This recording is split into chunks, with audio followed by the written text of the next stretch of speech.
Lito Anthony Iacocca, better known as Lee, was born in the Rust Belt in Allentown, Pennsylvania in 1924. Trained as an engineer, he vaulted to auto industry superstardom by helping design and championing the amazingly popular Ford Mustang.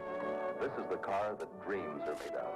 He also fathered the world's first minivan. Dodge Caravan, Plymouth Voyager. They're the most versatile wagons ever built in America. There's nothing like them. With a master's degree from Princeton, Iacocca started at Ford in 1946 as an engineering trainee. He earned his reputation with Ford's racing program in the 60s, but found his place in history with the introduction of the Ford Mustang at the 1964 World's Fair. The Mustang can be tailored to be virtually anything its buyer desires. The Mustang was an overnight success. It spawned the American muscle car movement and is still in production today. He was named president of the company 26 years later in 1970.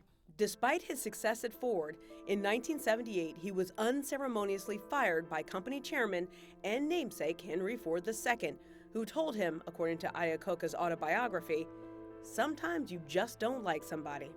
Within months he was hired at Chrysler. The next year, Iacocca was named CEO. The company was in serious financial trouble and nearly out of business.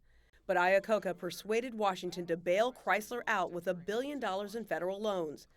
As part of that effort, he agreed to take a personal salary of just $1 a year. Even so, he took heat from critics when he cashed in stock options worth millions. His response was vintage Iacocca. I mean, that's the American way.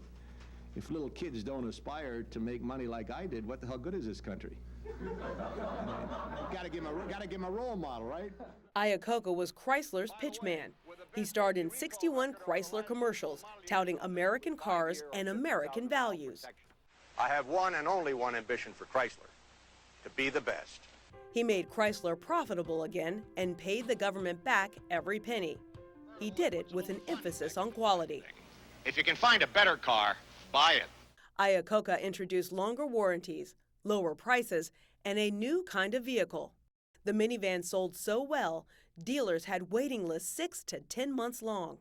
Iacocca's quest for new models actually redefined the landscape for Detroit's Big Three. He engineered the buyout and eventual demise of number 4 carmaker American Motors, just so he could add AMC's Jeep brand to Chrysler's inventory. Iacocca chaired the commission that raised almost $300 million to restore Ellis Island and the Statue of Liberty. We remember the millions drawn here by that flame, and we renew our commitment to the ideals that kept it burning. Iacocca was known for talking tough, and he often sounded like a politician. The administration seems to understand the importance of bargaining chips in nuclear disarmament, for example, but they don't have the faintest idea how to bargain in trade. In the 1980s, he resisted entreaties to run for the White House himself, but has campaigned since for both Republican and Democratic presidential candidates. Iacocca retired from Chrysler when he was 68, yet when the company presented him with a legacy award 20 years later, his vision couldn't be any clearer. I think the Big Three is coming back. Only one car was ever named for Iacocca, a 45th anniversary special edition Mustang produced in 2009.